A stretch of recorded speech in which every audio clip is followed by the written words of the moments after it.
Coucou les copains. Bon, vous le voyez, il est un peu tard, je suis au festival de Pauillac, et du coup je vais vous parler très rapidement de 3 films que je viens de voir, et que... Oh, ils m'ont plutôt plu, on peut dire ça. Allez, bon, on rentre dans le détail.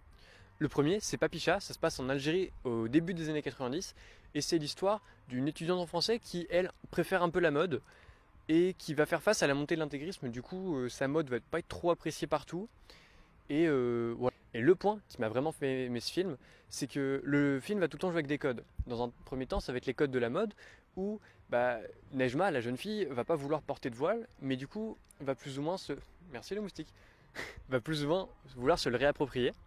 Et puis aussi au niveau de la réalisation. Dans un premier temps, on va nous habituer à lorsque on sera face au deuil, à avoir des plans très proches, très presque à en voir les poils s'hérisser sur les bras, et que quand tout va un peu mieux, ça commence à s'élargir un peu. Et donc ça va être pendant une bonne partie du film.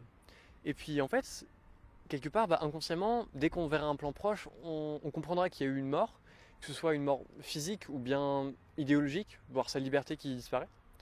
Et ça, c'est assez intelligent, enfin, je trouve. Et à un moment, bah, en fait, elle va justement réutiliser ses propres codes pour en fait laisser place à la naissance. Au début, elle va filmer une femme, et étant donné ce qu'on a vu avant, on se dit, oh mince, dommage, elle est morte elle aussi. Et au contraire, c'est pour montrer son renouveau, et que le film est vraiment très très joyeux. Enfin, il est très dur, mais il a des messages de ok, ça peut être la merde pour beaucoup de raisons, mais c'est pas une raison d'abandonner. Continue d'avancer. Et puis bah aussi c'est une autobiographie ou presque. Elle a modifié quelques trucs et qu'elle avait envie de transmettre ce témoignage. Donc allez voir Papicha, ça sort bientôt. Je ferai une soirée dessus à Saint-Médard si vous êtes sur Saint-Médard. Voilà. Bon. Bon, maintenant on va parler des Hirondelles de Kaboul.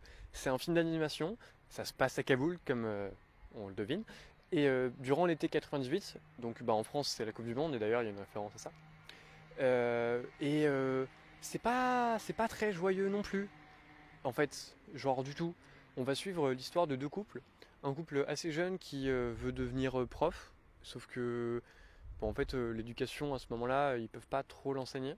Le mari il va être gardien de prison, et la femme va être femme à la foyer et malade, globalement. Et ce que j'ai pas précisé sur le film, c'est que c'est un film d'animation.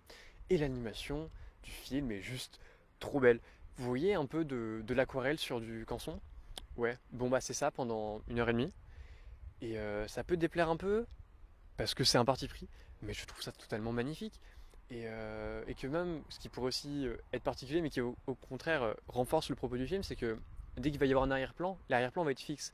Tandis que les actions, elles, vont bouger, un peu comme de l'animation d'autre temps. Et trop, c'est trop joli, hein, tout le long. Il y a des couleurs qui sortent de partout, qui du coup en fait vont même parfois un peu sortir de la réalité pour exprimer des émotions. C'est ça qui est assez cool avec l'animation, c'est que tu peux faire un peu ce que tu veux. Et, euh, et pareil, je pense que je vais faire une soirée dessus. Hein. Hein, on fait ça? On fait ça. Et puis comme ça, j'ai pas besoin de vous en parler plus, et je peux aller me coucher bientôt. Il est 22 h, j'ai pas fini mon montage, au secours. Et enfin, le dernier film, La Gomera, qui en français se traduit Les Siffleurs, c'est l'histoire d'un gars qui est dans la police, et en fait, on va lui demander d'apprendre à siffler d'une façon très particulière, parce qu'il se trouve qu'une sorte de mafia communique justement en sifflant, et la police s'en aperçoit pas parce qu'il pense que c'est le bruit des oiseaux. Et lui, il va être pris parce qu'il est flic et qu'on veut un peu peut-être le corrompre. Bon, on se retrouve demain. Je sais plus quel film je vais voir, mais pour le moment, c'est un très bon début de festival. On se retrouve très vite. À bientôt.